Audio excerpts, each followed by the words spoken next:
Conexão Brasil. Oferecimento Sindicato dos Professores da UFMG. Bem-vindos a mais um programa. O tema de hoje são Jornadas de Junho, Mídia e Democracia. E o nosso convidado é Dalmir Francisco, professor da UFMG de Comunicação e também doutor em Comunicação pela UFRJ. Nós já tratamos aqui nesse programa várias entrevistas sobre o tema das Jornadas de Junho e as mobilizações políticas ocorridas recentemente. Porque esse, efetivamente, foi o evento mais importante inclusive, ou da mesmo tamanho, da visita do Papa propriamente ao Brasil. E o tema nosso será a abordagem da mídia. Qual o comportamento da mídia tradicional e também qual a importância das mídias alternativas na mobilização e na continuidade do movimento. Professor Dalmir, é um grande prazer tê-lo aqui para falar de um tema tão interessante, né? Que balanço podemos fazer exatamente das Jornadas de Junho? Bom, muito boa noite, Gerolete, muito obrigado pelo convite, boa noite a todos os telespectadores. O balanço que a gente tem, que eu faço, é muito positivo. Eu acho que a primeira coisa que nós tivemos é a afirmação da democracia. Sim. Segunda coisa que nós tivemos aí, que é muito importante, é a afirmação da importância da comunicação midiática via redes sociais, tá? Que coloca em xeque, inclusive, a comunicação tradicional. Sim. Não foi através da comunicação tradicional que o movimento, que tem suas raízes lá em 2011, no Rio Grande do Sul, em Natal, Recife, Salvador, sempre com a questão do transporte urbano. A mídia tradicional não trabalhou isso. Sim. Quem trabalhou isso, objetivamente, foram os próprios internautas através das redes sociais. Então, a afirmação da democracia é o primeiro ponto. Tá? 2. A afirmação da sociedade na sua pluralidade e na sua diversidade. Os milhares de cartazes, as milhares de reivindicações, as denúncias, inclusive, como se diz popularmente, né, a zoação, mostrou uma sociedade que é plural, diversa e que deseja efetivamente fazer suas reivindicações. Politicamente, eu acho que eles avançaram muito ao colocar todos os setores e todos os níveis do poder em xeque. Sim. O municipal, o estadual e o federal. O legislativo, o judiciário e o executivo.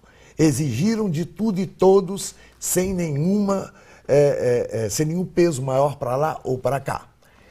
Economicamente, colocar o dedo na ferida. Não é possível pagar tão caro por um ônibus, que é, na verdade, um chassi de caminhão pronto para carregar peça e que é transformado em ônibus.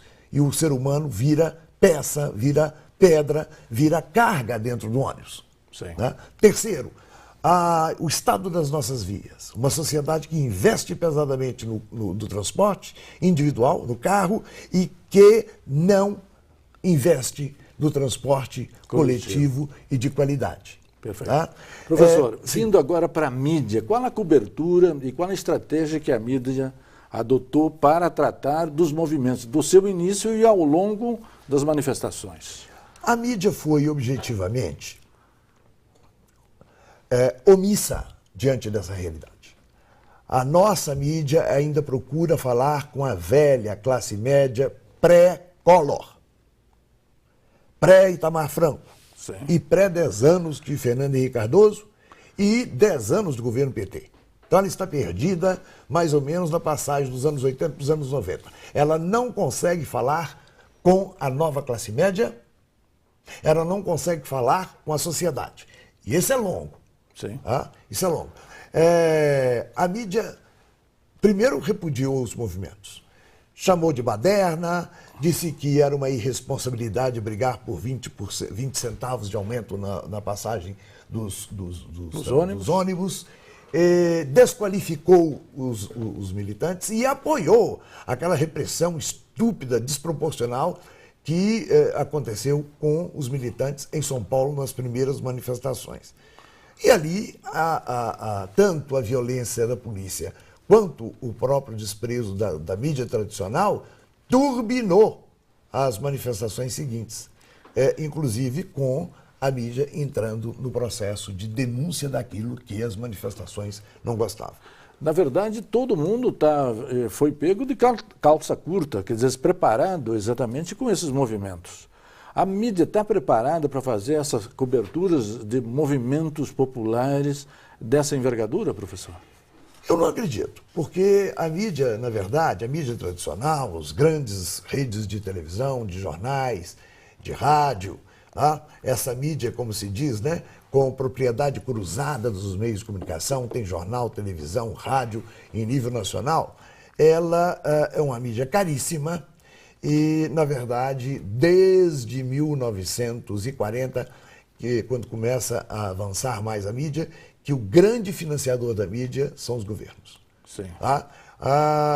E nesse sentido, a mídia trabalha muito a questão política no campo da pressão em cima de governos.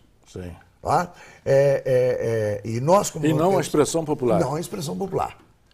É claro que a mídia, por exemplo, na novela, ela trabalha a expressão popular. Claro, claro. Nos programas de auditório, ela trabalha a expressão popular. Sim, mas na reportagem, não. Mais ou menos. Mas no jornalismo, o último esforço de um jornal popular que nós tivemos no Brasil foi a Última Hora do Samuel Weiner, que lutou para ter um jornal popular. Depois dele, nunca mais nós tivemos um jornal efetivamente popular no Brasil, ou preocupado com as reivindicações populares. Daí a mídia não ter feito um recenseamento das reivindicações. Perfeito.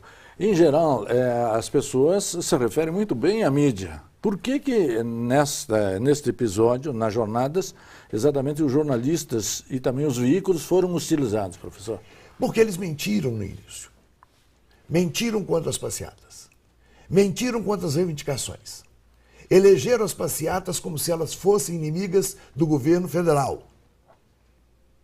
Colocaram as passeatas contra Dilma, quando eles estavam atacando as prefeituras e os prefeitos, os governadores do estado e os palácios dos governadores, as assembleias legislativas, as câmaras de vereadores, o Poder Legislativo em Brasília, a Câmara dos Deputados, e até o Palácio do Itamaraty, que não tinha nada a ver com a história. Claro.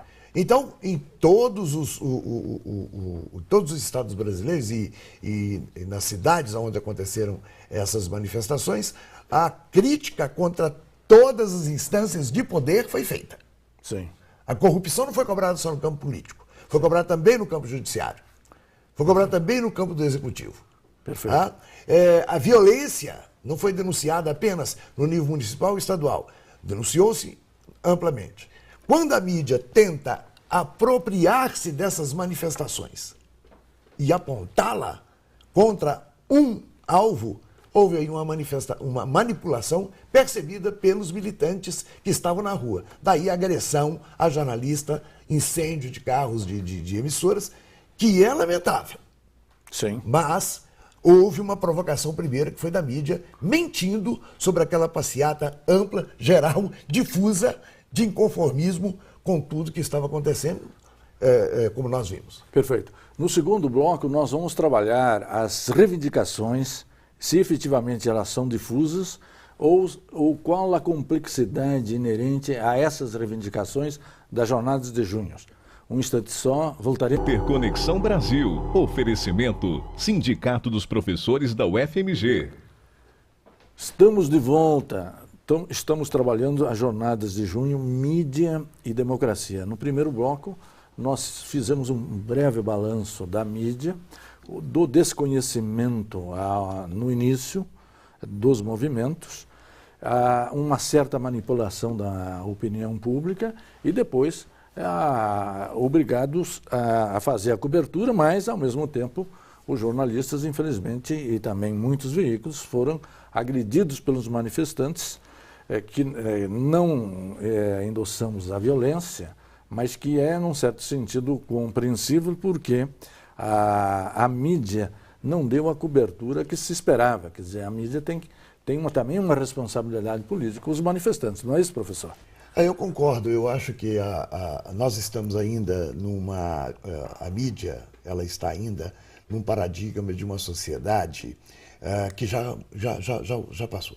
Sim. Hoje nós temos uma sociedade que é plural, diversa e que apresenta reivindicações plurais e diversas e não admite uma hierarquização dessas reivindicações. Sim. Então, uma pessoa que leva lá abaixo a inflação, ou mais empregos, ou mais salários, abaixo a corrupção, não é maior do sujeito que pede respeito aos homossexuais, às lésbicas, que condenam o machismo, que condenam o racismo, ou que simplesmente diz, meu ex-namorado está pior do que o governo. Ou não é maior do que o sujeito que pede pela volta da tomada de 2 pinos. Ou outro que ainda vai para lá com um cartaz na mão pedindo jornada de 6 horas para as enfermeiras. Ou ainda outro que vai botar na porta da UFMG, parem de sacrificar os animais lá no ICB, né, e talvez na veterinária, né, em pesquisas científicas. Em suma, tratar essa pluralidade implica em mudar a visão sobre a sociedade. Como a mídia tratou exatamente dessa dimensão mais difusa e diversificada das reivindicações? Ela tratou de maneira a mais irresponsável possível. Primeiro, não mostrou essa diversidade. Segundo, debochou dessa diversidade. Terceiro, falou que os jovens não sabiam o que estavam falando, não sabiam o que queriam. Eles queriam tudo e mais alguma coisa. Sim. Não é? Quarto, desqualificou com essa fala de que eles não sabem o que querem, porque eles querem muitas coisas, aqui e agora. Não é?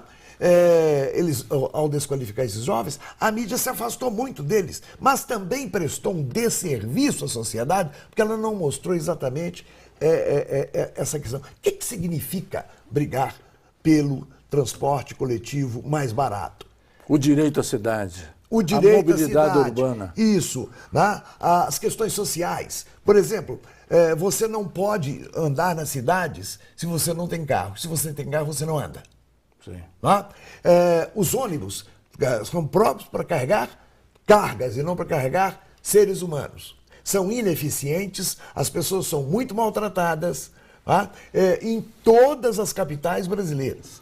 Terceiro, a ocupação das cidades. Este é um aspecto crucial nas manifestações que não foi tratado, não foi percebido para a mídia. Existe um termo, né, que é o termo gentrificação. Você está criando nas grandes capitais lugares que são exclusivos de gente de muito poder aquisitivo e com estilo de vida extremamente alto. E onde as pessoas não podem ir. Gentrificação. Gentrificação. Gentry, né, que é aristocracia. Então, aristocratização. Então, a Savassi em Belo Horizonte está cada vez mais aristocratizada. Gasta-se dinheiro que se gastou em relação ao Mineirão e outros estádios, mas ninguém pode ir. Claro. Mas não se preparou a população para isso no caso da Copa das Confederações e do Campeonato Mundial. O ingresso para se assistir jogos da Copa do Mundo, ele é quase que proibitivo para as pessoas comuns. Com isso, o futebol, que era um esporte popular, virou um esporte de elite, professor? Ele está cada vez mais elitizado. Como é que você começa uma partida às 10 horas da noite? O Atlético, meu time, foi campeão da Libertadores a quase 2 horas da madrugada. No dia seguinte, a maioria das pessoas que trabalhavam, que teriam que trabalhar, trabalharam de 2 maneiras. De porre, porque beberam, e de porre de sono, porque não dormiram. Sim, não dormiram. Não é? Essa gentrificação, que começa na Europa, no combate aos hooligans, ela chega ao Brasil e de maneira muito brutal. Outro dia... Quem impõe esse horário não é a televisão, professor? Claro, porque a televisão hoje é praticamente um único canal de televisão, que é o mais poderoso grupo, que é o grupo da Rede Globo. Ele praticamente detém todos os campeonatos e os direitos de transmissão de todos os campeonatos no Brasil. E os times estão dependendo agora dessa publicidade, desses recursos para sobreviver? Ele ganha muito mais com a publicidade do que efetivamente com o público em campo, né? Na verdade, a renda do jogo mesmo, a renda da presença do torcedor, ela é uma complementação à renda que eles recebem da publicidade. Aqui e no resto do mundo. Perfeito. Vindo ainda para a mídia, a pouca cobertura, então, dos movimentos também um dificultador hoje para interpretar esses movimentos do ponto de vista social, antropológico, político, cultural, não é? Sim, eu acho que, na verdade, esse paradigma de uma classe média antiga que eles estão procurando ver se desmancham, né? Ele depende de profissionais, ele depende de criadores que interpretam, que leem, que estudam, como o povão vive, como é que ele faz para viver. Tá? Eles estão se esforçando para isso. Uma novela foi celebrada, nós atingimos a classe C. Tá? Mas no jornalismo, não. No jornalismo, eles continuam fazendo um jornal em que a cobertura se dá, sobretudo em Brasília. Nos estados, os governos estaduais têm poder violento sobre as mídias e nos municípios, os governos municipais têm poder muito violento sobre as mídias. O resultado disso é que, ao não buscar a audiência do público, o jornalismo e a produção jornalística está cada vez mais submetida à pressão de um dos atores sociais, tá? Que são os anunciantes, principalmente o anunciante institucional. Perfeito. E isso passou pelo Assis Chateaubriand, pelo Samuel Weiner, pela Rede Globo e hoje prossegue com as nossas demais emissoras. Perfeito. No terceiro bloco, nós vamos trabalhar as mídias alternativas, qual a importância delas na mobilização e também na continuidade do movimento. Um instante só, voltaremos já. Interconexão Brasil. Oferecimento Sindicato dos Professores da UFMG. Estamos de volta, estamos trabalhando o tema Jornadas de Junho, Mídia e Democracia, fazendo a cobertura da mídia, tanto no início quanto ao longo do movimento. E deixamos para esse terceiro bloco as mídias alternativas. Qual o papel dessas mídias, tanto na mobilização quanto na continuidade do movimento, professor?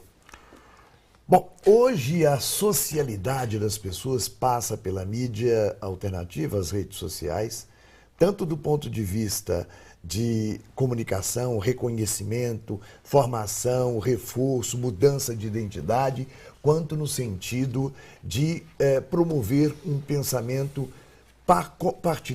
compartilhado e como condição dessa sociabilidade. Sim. Então, essas grandes manifestações, que na verdade mobilizaram em termos de grande população brasileira muito pouca gente, nós tivemos no dia 20 de junho, foram as maiores manifestações, 1.550.000 pessoas mobilizadas, mais ou menos. Tá? 67 cidades, 18 capitais. Essas 18 capitais tinham 1.150.000 pessoas. 100 mil em Manaus, 100 mil em São Paulo e 300 mil no Rio de Janeiro. Né? Esse é um caráter novo também, porque, em geral, as manifestações se davam nas capitais e nas grandes capitais. Hoje você tem praticamente em todas as capitais do país e também na cidade do interior. Tá? Como explicar isso, professor? Eu acho que a sociedade interligada pelas redes, tá? Pelas mídias, pela internet, sim. Essa sociedade ela derruba um pouco o caráter local e ao mesmo tempo afirma o local. Claro, sim. As reivindicações em Belo Horizonte não foram exatamente iguais a São Paulo. Claro. E as vitórias de São Paulo não foram iguais às de Belo Horizonte. Belo Horizonte conseguiu uma baixa na tarifa de ônibus histórica. Sim. Podia baixar mais, porque ela está muito mais alta ainda. Sim. Muito alta, muito acima da inflação registrada. Também essas redes, elas trouxeram todos os militantes, todos os manifestantes que estavam na rede, eles saltaram para a rua. Um reconhecimento às avessas. Sim. Do reconhecimento mediático, mediado pela máquina, ao reconhecimento, tá? Como se fazia antigamente. Mão a mão, ombro a ombro, passo a passo, olho no olho, cara a cara. Perfeito. Ou seja, vai vem para a rua e da rua volta, enriquecido pela experiência das ruas, para as redes, e aí as redes já não são mais como era antigamente. O virtual e o real se entrelaçaram aí. E esse é o grande papel das mídias ditas alternativas. Na verdade, as mídias alternativas são a mídia mais importante hoje.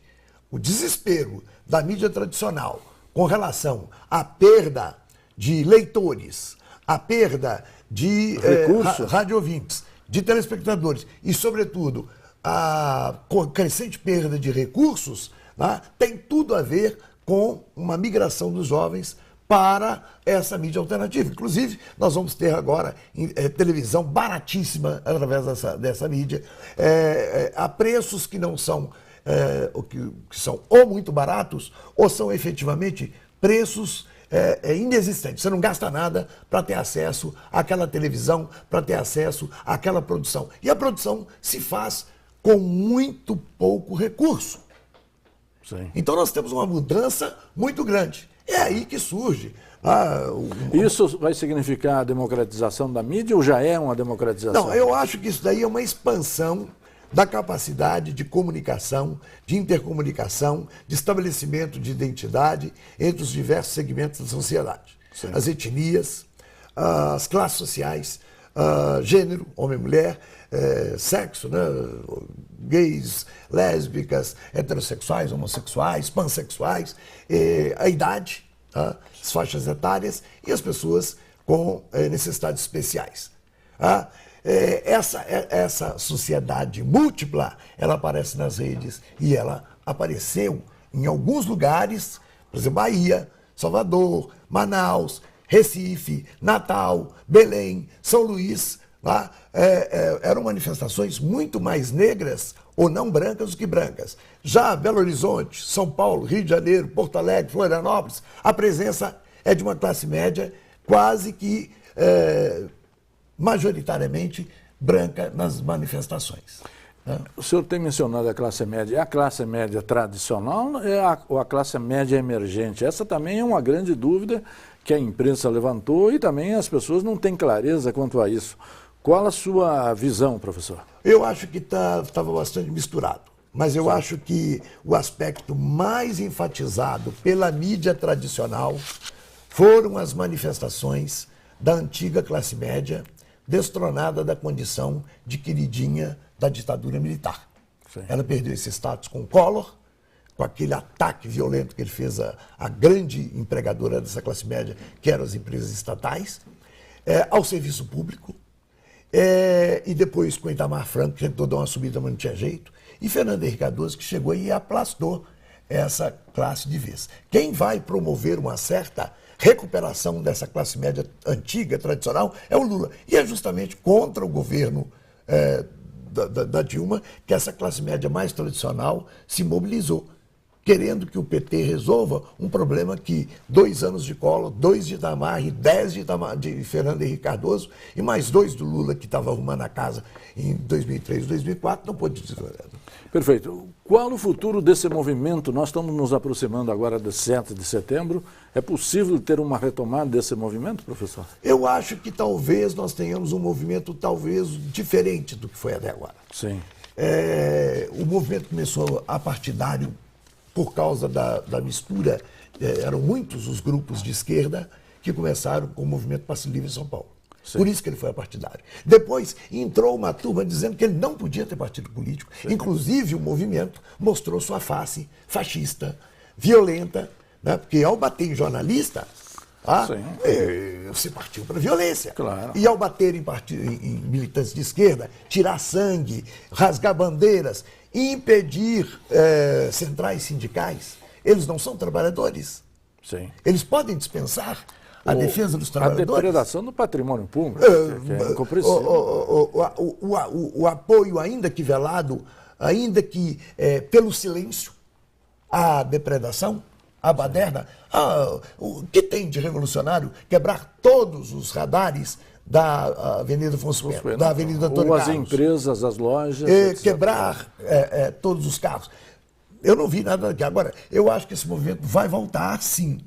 Eu não sei se imediatamente, mas eu penso que há uma saída das ruas para ver o que dá. Perfeito. Professor, queria agradecer muito sua participação, seus esclarecimentos aqui, que foram extremamente importantes. A mídia, exatamente nas jornadas de junho, a importância dela, a cobertura que foi dada e a importância das mídias alternativas que estão criando exatamente um mundo novo. E a você, telespectador, que sempre nos acompanha, muito obrigado pela sua audiência e até a semana que vem.